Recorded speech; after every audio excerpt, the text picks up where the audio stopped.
Hello, hello. Um, how was Lucas saying? Good morning, good evening, GM, GM. Always Uh, G. always GM, yeah. Always building, always GM. All right, so tonight is going to be only me and Robert for the podcast for Momentum episode 12. And somehow I took the responsibility to prepare a kind of an agenda. Actually, it's not an agenda. There are a bunch of questions I thought that would be interesting to answer and discuss.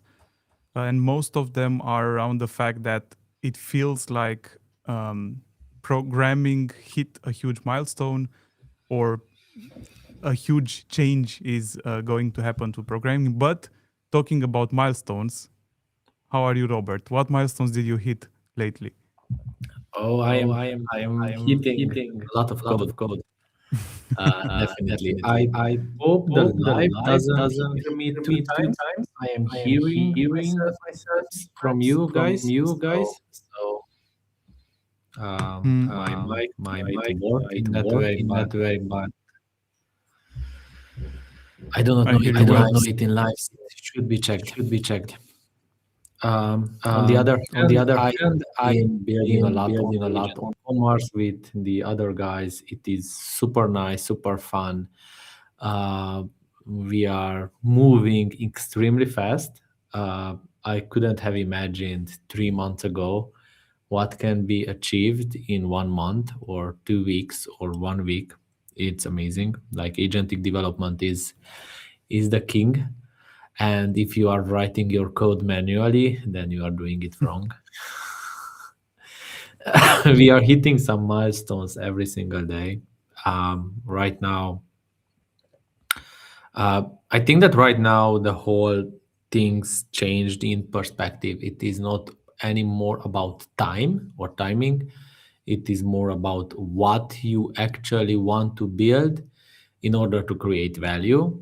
And that creates another type of problem for, let's say, developers or for product managers or stuff like that. Critical thinking is much, much more important in this regard. So, but that's a fun time to be alive.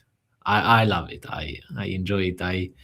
I actually like in the evenings I am just putting up hundreds of tasks for the agents and then getting checking back in the morning when I wake up and before morning breakfast. I tend to launch a few more things and only after that get to enjoy the breakfast and go on with the things. I believe that you were blaming a few days ago the fact that the quality dropped both for Gemini 3.1 and Opus 4.6. But my question for you is, was it really the quality of it or was your prompt which was No, it wrong? was the quality. Like same prompt, same agents, same things, and it was just not doing what you were asking him to do. Like I have, for example, front-end tester agents, which are supposed to launch all the backends, launch the browser, and do clicking.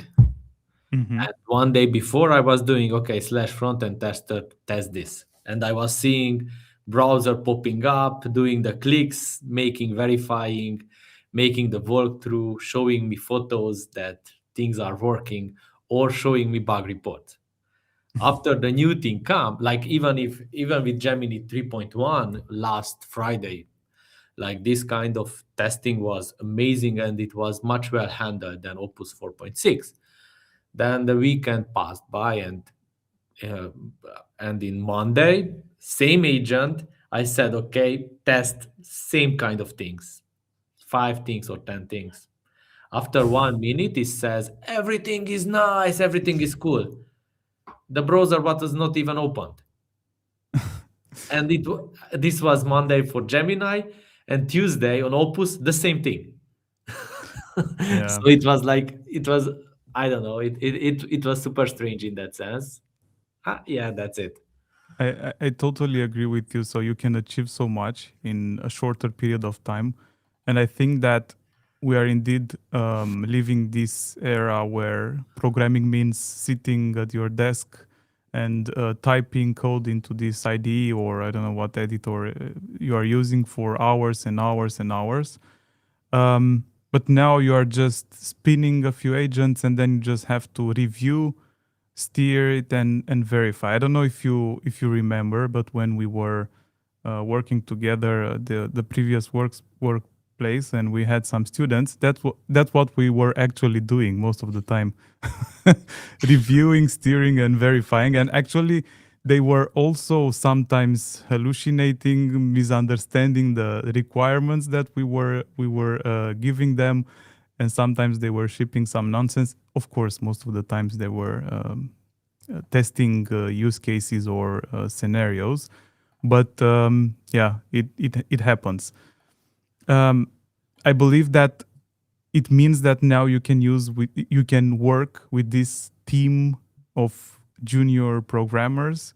um, so you define the task, you shape the environment, you verify the result, and it's very important to understand that the shift or the importance in this layered, let's say, way of working changes now.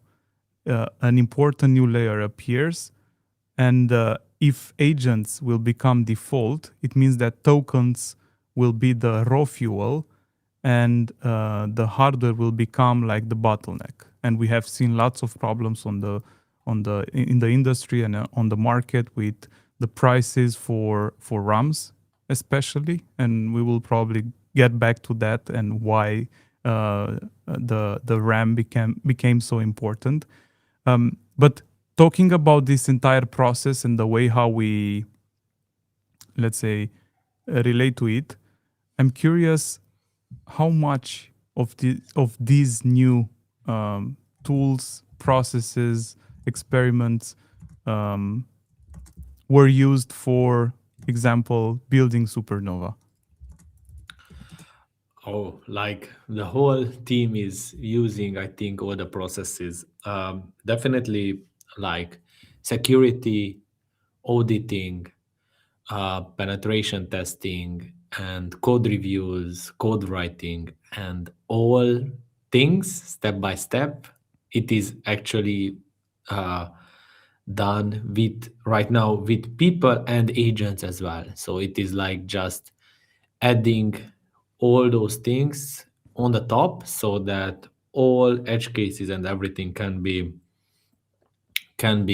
let's say eliminated continuously. We have one person who is constantly auditing everything with multiple audit agents just to make sure that everything is fine. The let's say the guys who are on testing, they are using their own testing agents to define all the test cases and to to write those tests automatically. So when the new code is getting in, the tests are automatized and you are verifying more and more. So in the let's say 1 year ago, it were we had some features which, let's say, programmatically for a senior programmer, it took, let's say, 1 week to code, and then to automatize the testing for it took like 1 month or even more, and you needed a lot of people there. And right now it's like, let's say, 1 day for one and 1 day for the other. And then everything is just automatized in that sense. It makes you more confident in launching things. It makes you more confident because you can test out hundreds and hundreds of things.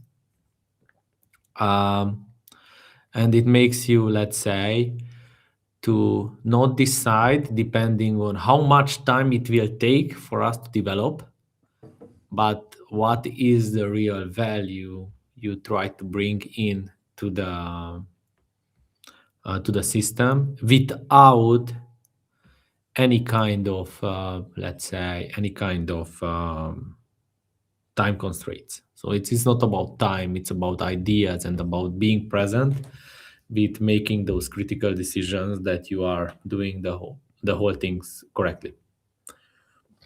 But how do things look for Supernova? So, Supernova, we have entered, let's say, from our private testings with testing with a few partners, with 3 or 5 selected validators who are actually writing code to attack Supernova before Battle of Nodes. And then in our internal, this is like you could call it private Battle of Nodes, and then these people are creating all sorts of attacks and trying out that things are working or not.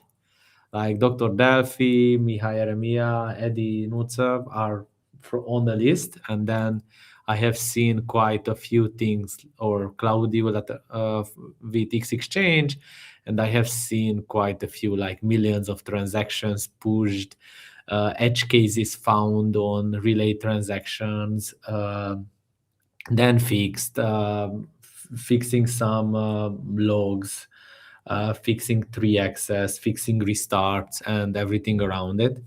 And then we are at this stage. I think that last night the internal battle of nodes survived a lot of attacks, and it was quite stable for the last full day. I think we seen like millions of transactions processed in a few, like only in a few minutes.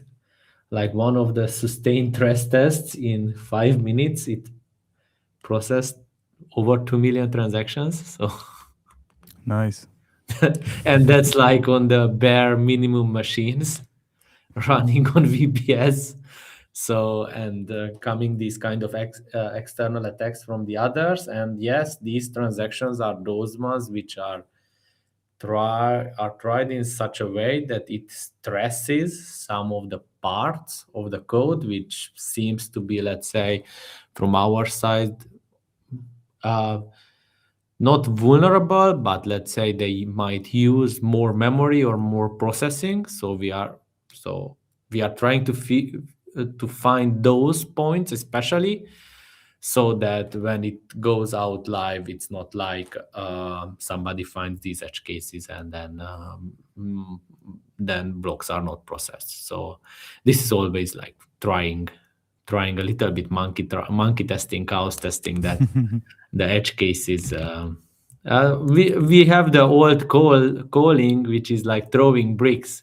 And the funny Yeah. story about bricks, it was like, I think it was already 4 years ago, 3.5 years ago, or something like that, when somebody launched an NFT which was called Bricks, and then uh, they, with one call from the NFT marketplace, they tried to send 4,000 bricks from one shard to another, or some, I think it was even more.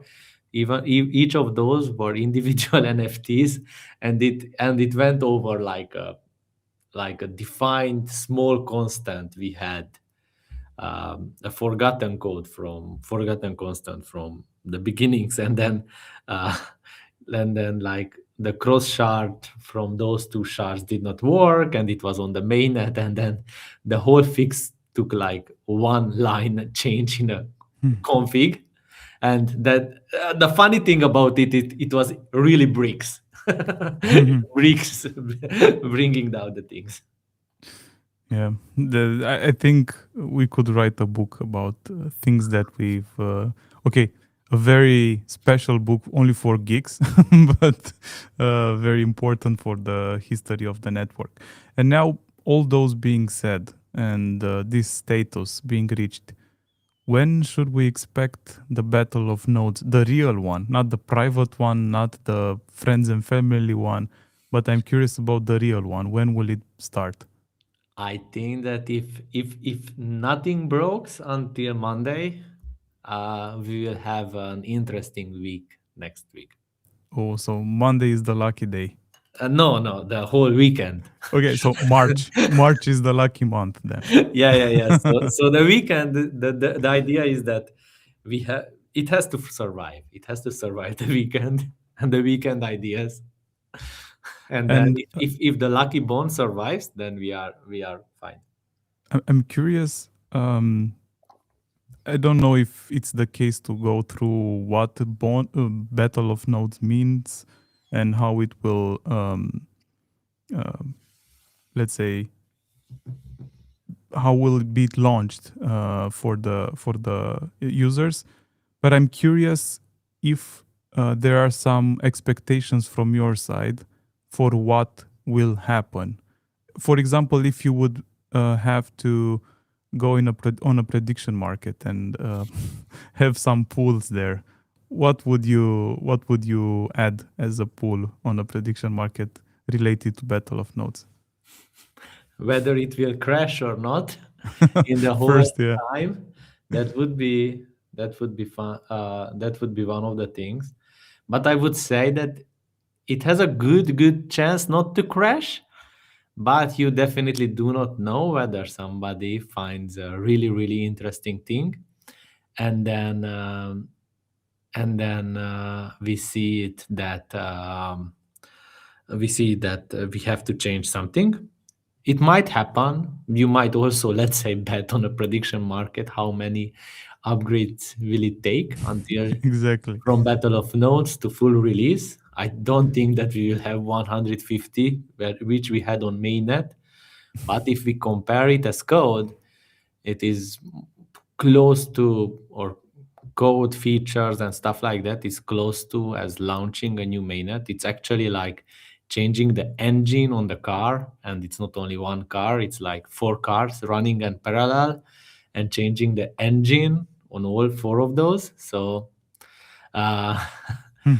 a lot of things, let's say, you would say could go wrong. We are definitely testing everything, so none of those will go wrong. um, it would be interesting to see like people what will they try to build and what kind of applications, whether we will see a lot of new things on the blockchain after Supernova, because this agentic development, although it created this sort of frenzy in development, what I see from Twitter is that many of the people are just demoing, and then yeah, agents are cool for demos and one prompt shots, and one day whatever have a demo out, but people are not really landing on ideas which survive for the longer period of time. So we have to see like really creating value for the average person. So not only developers geeking out with other developers or developers geeking out with the crypto boys, but we have to connect with the real persons out there over the walls of the cryptography, and then make those applications or products or whatever um, so useful that nobody can ignore it. Yeah, that's a very interesting point, and I'm happy that you brought it to discussion. And I mean, referring to agentic or agents in general. Um, and probably one question, because I said for the agenda, I prepared some questions, not really some points. One question would be around what actually changed recently that we shifted from a model like how we had ChatGPT, I don't know, O3 or a Sonnet 4 from Claude and others. What shifted? Were those the models, the tooling, expectations that we got to this point where we feel that the models are a little smarter and they can behave like an agent? And here I'm not referring specifically to OpenClaw, I have a question for that as well, but later in the discussion. But I'm talking especially about what does an agent makes the model be an agent. I don't think it's only about the model, and I don't think it's only about the LLM or the agentic part. I think it is much more on the tooling side. So Mm-hmm.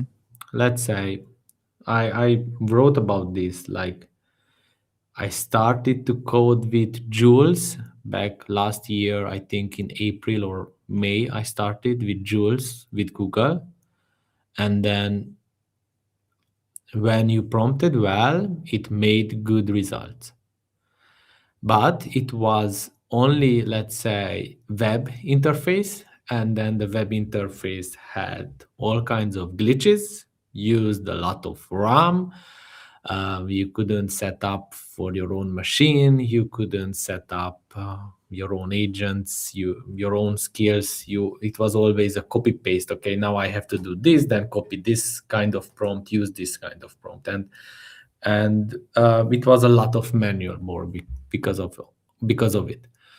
Now after that, we had some CLIs like Gemini CLI or Claude CLI. Again, it's CLI. You can use it from a terminal, but when it is not so obvious for the eye for a developer, it gets a little bit blurry. And I But, think that for me, the change came when two things: when AI Studio from Google got out, and when Anti-Gravity got out on your own machine, because that's when, let's say, the AI could use the power on the machine which you had, and you are not bound only by a web browser which has all sorts of glitches after doing things. And then what was about, let's say, the when you were in a browser, it's like you had to work with smaller repositories, much smaller context. Cross repository working was possible but harder. mm, So that's those are the things which, let's say, changed a lot with bringing in Cloud Code and Anti-Gravity as IDEs, or all the Visual Studio integrations mm-hmm. IDEs. That's where for me it changed a lot. and, That and it was it's much very easier to interesting use. that you mentioned those. So you said CLIs, and I totally agree with you. So CLIs are cool again. They were not that cool in the past, let's say, period of time, but now they are cool again. And then you mentioned two IDEs. I'm curious on this aspect. Why are CLIs cool again? Specifically, what's sexy about them again, and what does really build for agents? And here I'm referring, we made the changes on the documentation, we adapted our repos, we did that, and I'm curious, what does build for agents really mean, and why are CLIs cool again? For me, or I think for the agents, it's much more easier to understand APIs, CLIs, code which is generated, and then they can understand the public functions and then what they can call. And Mm-hmm. when they call it, you are not using the, let's say, the tokens to generate something, but you are calling a function which generates something with the old school coding, Mm-hmm. executes much rapidly, and then you have the answer for your agent. So you say So we have. everything you build, and right now, for example, whatever I build, I always use an agent driven architecture Mhm. for everything, from front end to back end to services, for everything, so that I build it in such a way that it can be used not only by humans through clicking, through visuals, to drag and drop and stuff, but everything can be done programmatically as well. So by calling functions. Mm-hmm. Because agents, what they do best, they understand functions and call functions. Mm-hmm. So it's very important for them because they have this controllable environment, as you say, and they have very clear results when calling a function. Yeah, So and it, it's much faster, like yeah, than to solve everything, token generations with let's say with LLMs. It's much faster. It's much faster to and call cheaper. those solutions. And as the open source solutions grow for everything, as you are writing more and more code, the agents are just have to figure out, okay, what kind of functionalities I am calling. And Hmm. in this sense, like really writing good architecture becomes mandatory. So right now, that's one of the biggest skills to work, is to really defining data in, data out interfaces, and how do you interact with those. I'm happy that you brought this problem to table, like the process problem, because and here's another question I've been thinking about is how do you keep the quality high when actually the agents can move so fast? Like as you said, so I'm spinning up, I don't know, 5 6 agents on separate work trees, and then I'm in the same time, I don't know, I'm reading a research paper or whatever you want to do, and then come back and you have a result. But how do you keep the quality high and make sure that the end result is correct? What's the process around keeping the high quality? So, for my perspective, I always start with architecture, specifications, and then from those two, uh, I define. So, everything in this is generated with agents, but reviewed by me. And then from those two, I generate a master task list with real clear scopes for every single minor task. And Mm-hmm. all the minor tasks can be executed with Gemini Flash, because it's or even your local LLM, if you have big enough RAM. I am planning to buy uh, a small AMD workstation for this. I saw. So there are some new ones with 128 gigabytes of RAM, and they are like 4 kilos, like a Mac Mini, and they are Nice. pretty cool. And then they fit in the new Quen or the new Kimi Mm-hmm. code on that, and they put up some good numbers for tokens per second for coding. That's amazing. Um, the so planning, writing specifications and writing a master task list is, let's say, it's mandatory. And after that, if you don't want the you don't want mistakes, for me what works is like what works in a high quality development team. High quality development teams means test driven development, interfaces, public functions, writing a bunch of tests on all levels, no mocks, no stubs, Mm-hmm. and things like that. And then, like, I have some agents which are doing okay. I assign this task to this expert, then these other two experts are reviewing it. One is a code reviewer, another one is a security reviewer, and then we will see the verification, and then you are looping it back. Some other tricks I use is, let's say, a production readiness agent, which has a bunch of rules to check the things and then write back whether those are done. Um, you can get pretty complicated in your setup, but if you understand the setup, it works and then it gets better. I have a When I have like long projects which cannot be wipe coded in one day, I have like a librarian which builds up the context from one day to another, so that the agents knows where we left off and where to continue, what were the common mistakes he made. After every week, I am updating all my agents with the what, let's say, what mistakes were they making, and then what is the new standards they should be coding.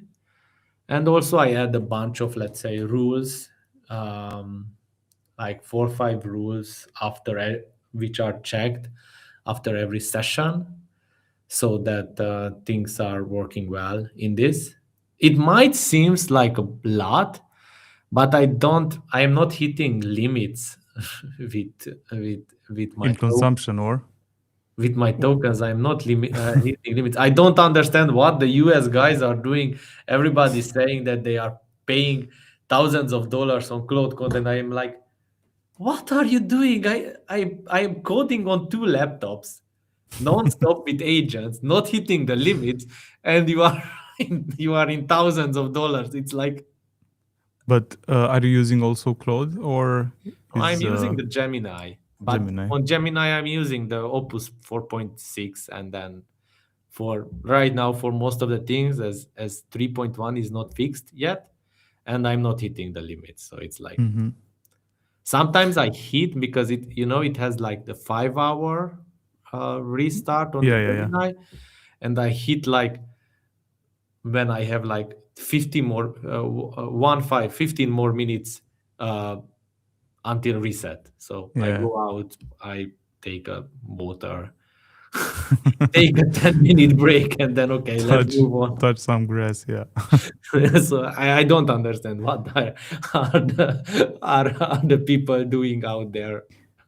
Yeah, probably their processes are not that efficient, to say so, and they may not, I don't know, route between agents, and probably using only the most, um, let's say, using only the high consuming one, like Opus 4.6, especially with the 1 million context.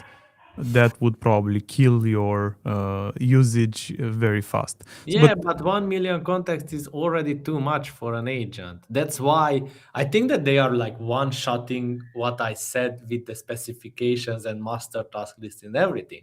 Because maybe, if you are building your task, you are bringing it down into a subsection, it doesn't consume a lot, and you are not getting into the limits. yeah, true.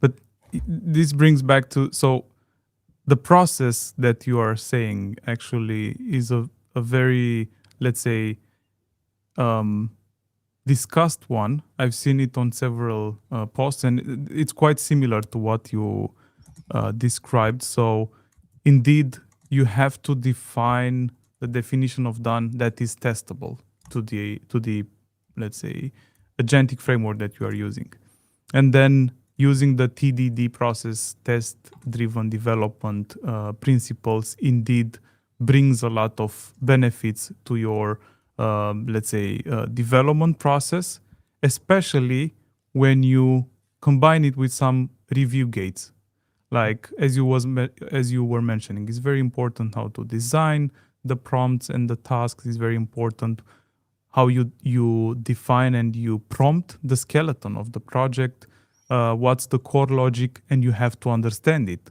So this is shifting from the being the coding, the most important part of a project. So whatever you wanted to do, you needed programmers.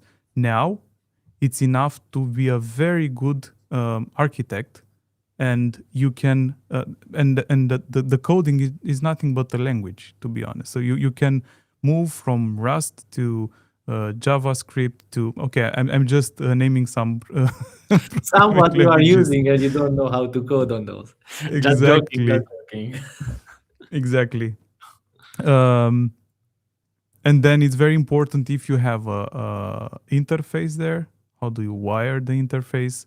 And in the end, exactly as you mentioned, the production agent that comes and, hey, is this product ready for production? What should I do? How can I test it? And then what should I tell Robert in the summary? Hey, this is not good, we have to change something around it. Yeah. Um, cool. Thank you very much for the for this description. Indeed, I think it's very important for everyone who starts using agents, and especially everyone who is going to agents.multiversex.com, where we have, I don't know, should we call them agents or we should call them orchestrators? Because it's what we have there is a little more than an agent. It's not only a simple agent that works between some given rules in a CLI or in an IDE. It's a little more than that. Yeah, I tend to create not necessarily agents but squads. Squads. So those things you were mentioning on the GitHub, those are like several skills, Mm-hmm. skill sets, knowledge base from our documentation, and then some agents which can dynamically choose between those ones in order to select the best way to code and the best way to do their jobs. And it just makes, let's say, coding faster and simpler and safer. And it also has our knowledge in sense that like I designed the first one of them in January, and then I started to use them, and then I rebuild a few things around them when they were assuming the wrong things. Mm-hmm. They were assuming sometimes the wrong things because the documentations was not up to date, or they were trying to refer too much to EVM or other things like this. And then when I created the documentation, and after that, based on the curated documentation, I made the skills and everything, they started to understand and to do a much better jobs. Because you have to teach, you have to have somewhere as a starting point, let's say, what are the best ways to code or the best highest standards in the industry or in the MultiversX ecosystem. And then when those can be, let's say, put in a few words into a skills or rules or squads, then everything starts to work very well.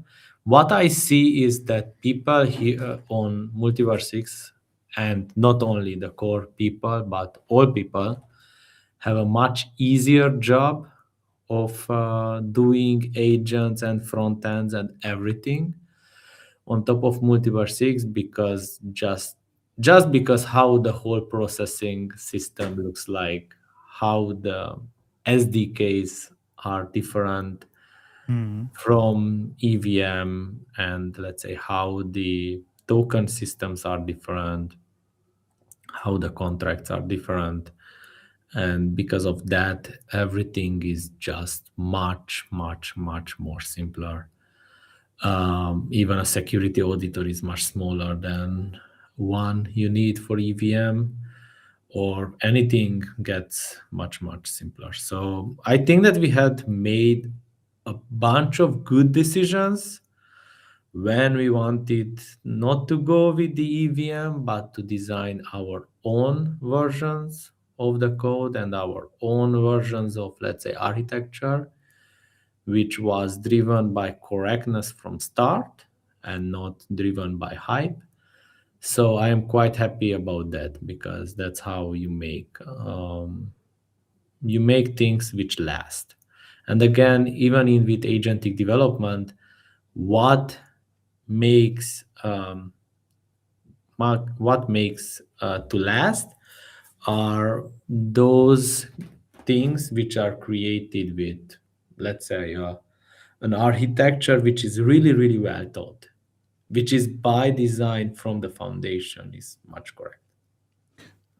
So now thinking about um, 2 years ago or 3 years ago, so we had all kind of hackathons, initiatives, education, collaborations, and so on. We still have them, but I'm curious, how did that change? What would you tell someone who wants to come and build on Multiverse X, using Multiverse X as a basis for his or hers DApp? What would you tell him or her? How should they start? Easy. Start by downloading the agents. Have your own idea. Um, look at the agentic commerce stack as well, like fork the mx the specs for the agentic commerce, because they are like really definitively written what are the features, how they are can be used, why are there features out there, and then start building and deploy some of your solutions and monetize it almost instantly. You don't have to wait for 2 3 months to build something and monetize it. Launch an MVP, put it out there, monetize it with one single function, see if it works, and if it works, you can develop more. So that's what changed, I think, a lot. And then it's all about, let's say, you don't come I don't come for grants with a PDF only or a PowerPoint only. Come at least with something which works on DevNet, wipe coded it in one day, even if it is one feature out of the 100 you want to make, but Yeah, make it real. And that's I think this is one of the big change shift. This is the big change developers have to get into, like not thinking about fancy presentations and long fancy documents. presentations are good, but don't think too much about something you will have in 3 or 6 months. Launch something now, much more smaller scope, make it work, start monetizing it, and expand after. About expanding, and then I'll come back to agents of multiversex.com or agents.multiversex.com. We have those two buckets that where we, I believe, have close to $1 million in EGLD. So this is the perfect moment for people to start thinking about real use cases, because soon after Supernova, I believe we will start the processes around the way how people can come and apply for receiving grants from those buckets, right? Yes, definitely. So, you are speaking about the Accelerator now. Exactly. If people What want did you to tell its name? It's you are the if people owner of want the. to read about that, there is a repository under my name, Accelerator DAO. There are all kinds of ideations and the new structure and everything around it. And there it actually starts by, or not starts, but it is pretty much defined that we want to fuel the economy. So the economy has to be fueled, and the fuel will be given for those activities which generate more revenue than you are putting into it. So Like a that's one of the perpetuum things. mobile. Not necessarily perpetuum mobile, because it's not perpetuum mobile, but this is how you measure, let's say, what is really valuable, by seeing what is generating revenue or what is generating those kind of metrics which makes the whole ecosystem grow. So which are the ones which are generating real volumes, real economic activity, real things, measuring these things, and you only, so those projects will receive these things which can demonstrate that they are already doing or already generating revenue. And then, that's how you would be able, okay, I have an MVP, I started to build something, it started to bring revenue, I have my real users, I come to you because I want to expand, I want to get to the next level and stuff like that. And we measure, we do all the things, and actually not we, but the Accelerator DAO members, which will have to be, let's say, voted in by the whole community, and the whole process has to be voted on community. We will have a few interesting weeks around that after Supernova. Great. Now coming back because I don't want to jump over it. Talking about the orchestrator, and when I'm saying about the orchestrator, I'm referring to, and is the big hit, which started like with the name of Claude Bot, and then Maltbot, and then I think the final name is OpenClaw, which is a little more than an agent. So it's, as you were mentioning, it's a group or a squad of a team of workers which have memory, which have tools, which have scheduling, persistence, and so on. Um, which basically is nothing but a long-running manager of agents. So it can spin up agents, and it can also route all kind of tasks to them and then serve this state over time to the agents, or itself as a manager can deal with them. And then based on the tasks or on the heartbeat definition, cron job definitions, and so on, it can decide what context is important to be included for the respective task, what tools is safe to be called, and then as you were mentioning that you have your librarian with the backlog looking back what was done, what do we have to redo or improve, and so on. And I had few friends, or let's say people I know and friends, coming to me and presenting this, hey, look, I have this open claw.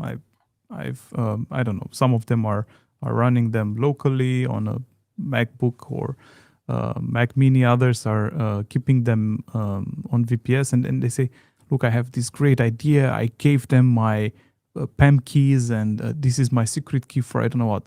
And I was like, dude, no, wait, security wise, that's not correct. Um, and now my question for you is: are we insane to give OpenClaw, or let's say agents, access to our keys and systems? You had a very good mentioning. I will buy a mini AMD or a mini computer which will be very good at doing that, and probably you can give it all kind of stuff because it's isolated, it's on your desk, and you can control every port and every action on it. But is it wise to give agents access to all kind of confidential information? I would say no. I would say that you have to give another key for him. I would say that you have to give, let's say, another Google account for him and all sorts of things like that. Not definitely don't give your Bitcoin wallet with a lot of Bitcoins if you have. It doesn't really make sense. Um, you have to use it as your personal agents for stuff like that. And after that, yeah, you can add some, you can add security and you can make it real and do all kinds of things to do. But again, as you would do with any kind of system running on the internet, you are not giving all your keys to him. So you might set up a separate wallet for him in which you send whatever amount he needs per day or stuff like that to make those decisions, but not your full account and not the full access to your account. But this should be like normal things for everybody in this sense. But it's not so easy to make, not so hard to make the OpenClaw secure. There are a few ways to do it, and then technically we are working on a repository which you can actually launch your agent with all the skill set you want. Plus, it has all the starter kit from MultiversX. It registers itself as an agent in the MX804 contract, and then you can monetize the agent instantly.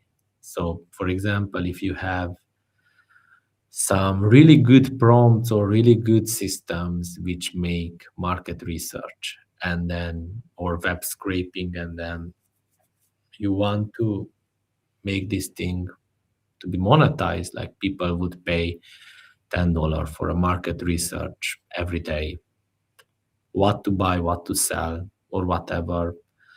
And you have your own proprietary agents which do a bunch of good job, and then you sell it as a PDF. uh, then why not? That's a really, really good service you can do from OpenClaw, or all kinds of things like that, because um, we have to get out from the Twitter mindset where we see that every people is buying his own Mac Mini as launching his OpenClaw or something like that. That's the 0.1% of the people, of the population of the earth. 99.9% of the people will not set up a mini or a VPS or an OpenClaw, but they want to use the specialized agents or the specialized skills for their own jobs. So you need to make that a reality. For this, you need to create, let's say, a full product. You cannot make them, okay, here is OpenClaw, chat with him on Telegram and get, no, you have to have front end, like any normal business it has, and the full chatting interface, and make it real, and give, that's why I said give value to the people so that the people can pay you for that value. Now, because you mentioned, so you have to build. You still have to build an app for it with a nice UX, with a nice UI, and everything.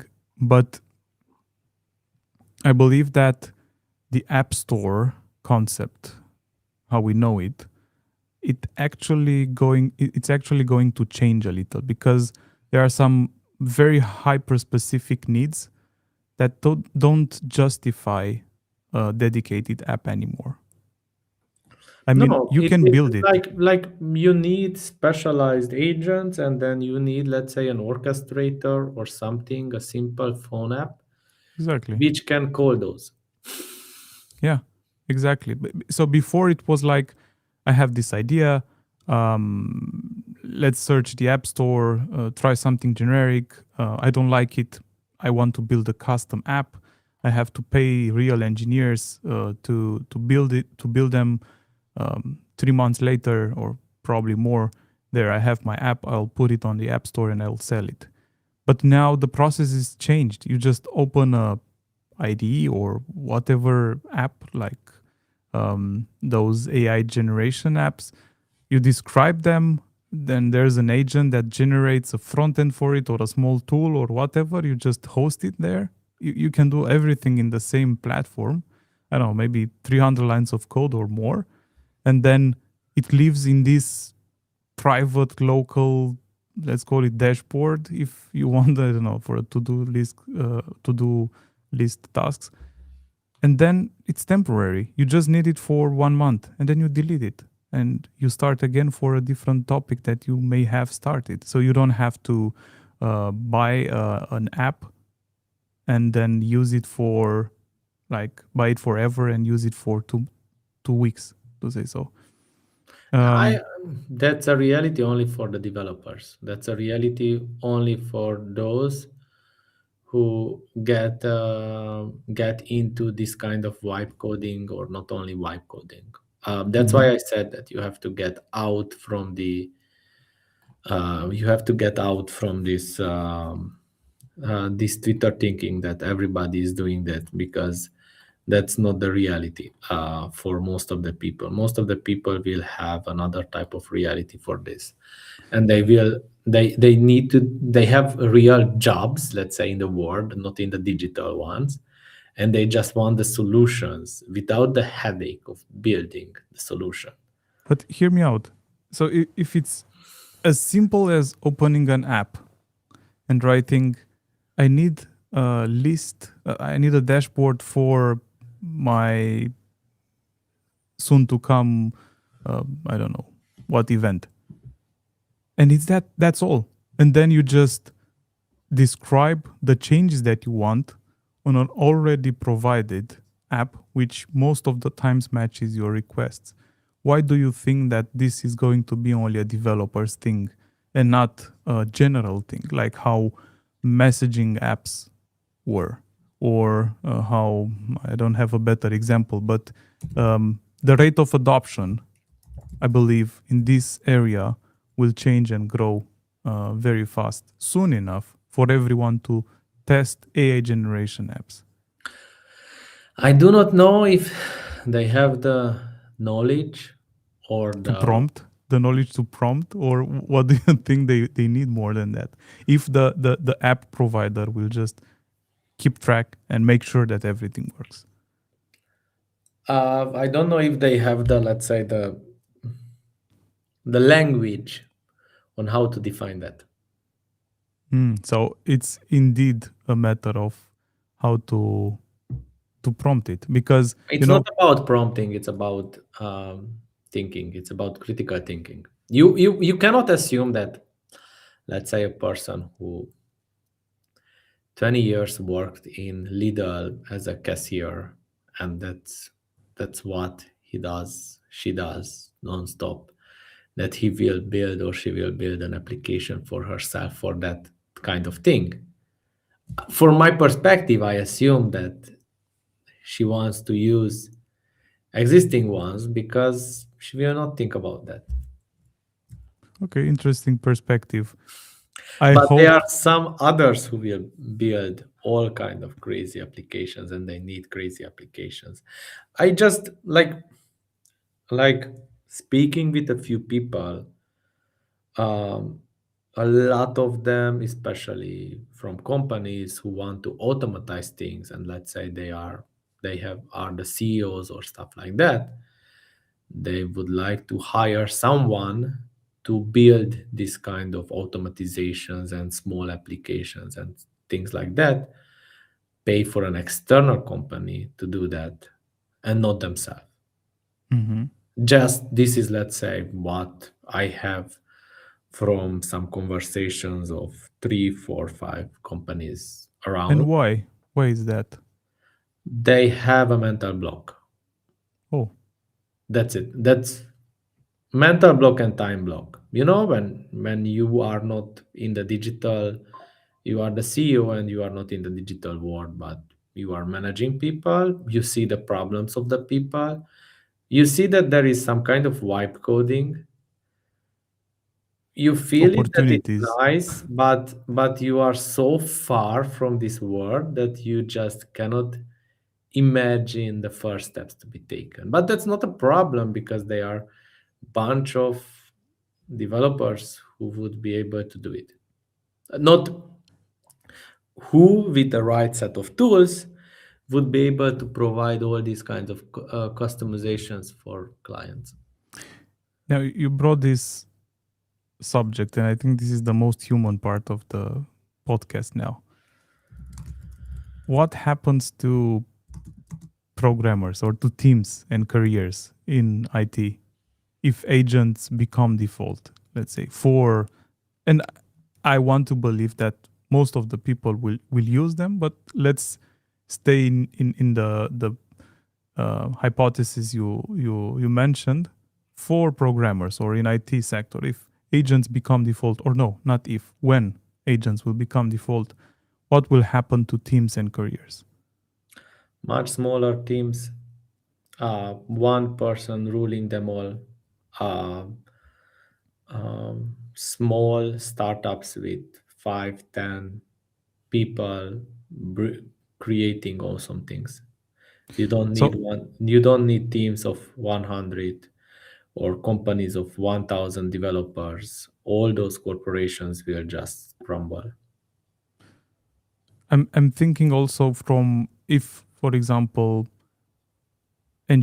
programming engineers wannabes are looking at this podcast, what should they concentrate on? Like before, it was, let's say, simple, not that simple, but a little more simpler. Like I had to be very good at a technique on a technical skill. Like I don't know, I'm very good at this kind of architectures, and I know this programming language. But now, as we mentioned before, the programming language is not that important anymore. So the new shift is towards what? Problem framing, testing and verification, which we agree that it's very important. Security, obviously, that's one of the points. What else are you thinking about? Architecture, software thinking, software design, critical thinking, searching for real solutions, searching for real problems and solving that. Um, High agency, so you shouldn't wait for somebody to tell you something to do. You have to just do it. Even if you don't have a task for today, you just have to figure out what is best for the company to go next. But in terms for, let's say, for the young generations who are still in colleges, wow, it's pretty hard for them. Uh, Hmm. they definitely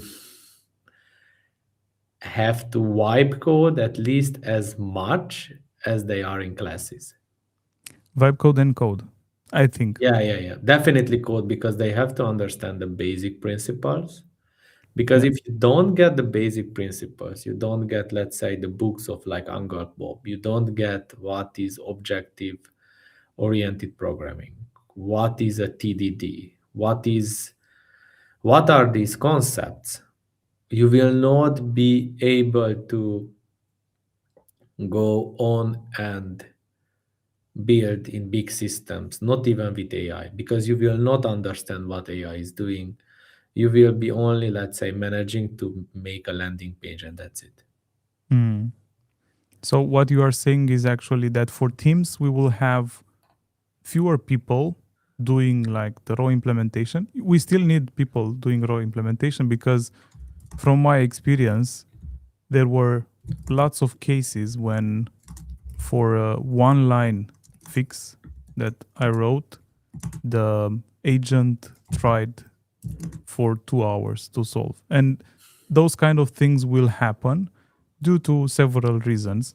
So fewer people doing raw implementation, and the focus will be on platform tooling, guardrails, and testing, actually. And obviously, we will probably see lots and lots of standardizations and regulations and all kind of stuff coming from back into controlling the AI. Because I believe that big corporations, huge enterprises will first look at safety and standards, and afterwards at the real benefits of what they can do if they If they deploy an do AI that, they will solution be to the dead entire company. before the first lines of code.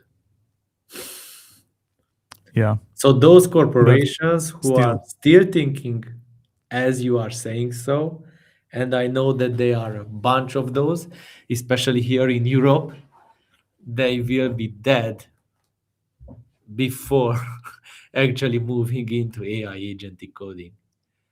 Because this is like if I were in a corporation right now, I would stop with everything, learn AI,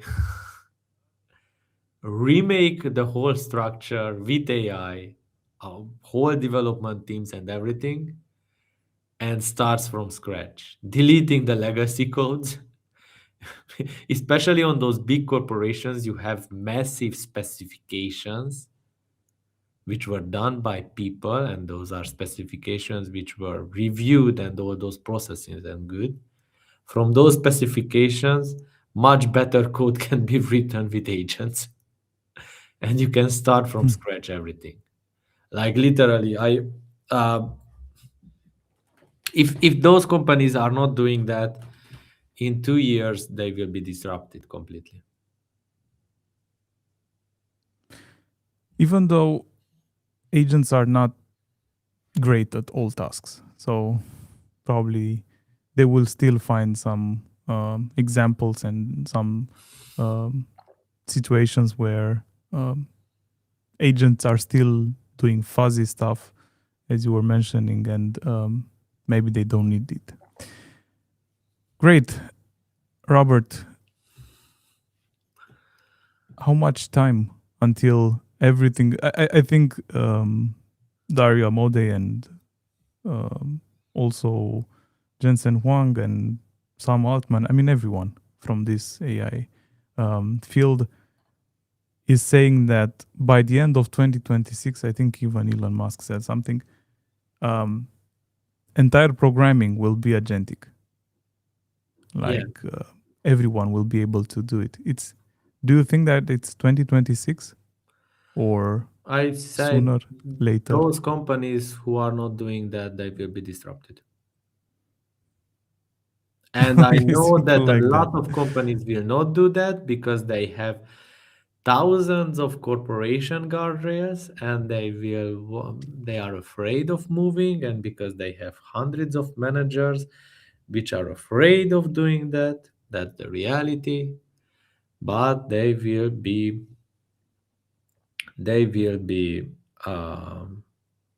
let's say, all the new ones will come and they will disrupt technology by technology. Simply, that's a fact. Like there is no more stopping in even, let's say, writing an autonomous car level 3 or 4. Literally, Only standards. that's regulations. But Exactly. from a company perspective, to do it right now or in 6 years, with 6 months in agents, a full one, should be no more issue. You can delete all the legacy code and you change everything. And those who are not going to Yeah. do that, the Chinese will come and will do it because they don't care. They already started and Yeah, they are very good at that's it. just one of the example. But if we look at the SaaS model everywhere, with all those, we know a bunch of super ugly, super bad maintained code done by big teams, all Yeah. those will be disrupted. Ab- about that, we changed Jira with something internally developed, so we are not paying for Jira anymore. Yeah, Yeah. And that's that's it. that's And it one was 2 days simple. of vibe coding or something, or 1 week of vibe coding of one person. Yeah, exactly. Great. Robert, is there something else that you would like to add before ending today's podcast? No, What should we expect from the next month I don't know. Agents everywhere, with making it much Supernova? easier. Agents on Supernova. Yeah, agents of Supernova, making it much easier for things to launch and to monetize. And then people just have to find out what they are excited about, what problems they want to solve, and offer those problem solving solutions to the public. Good take. Thank you, everyone.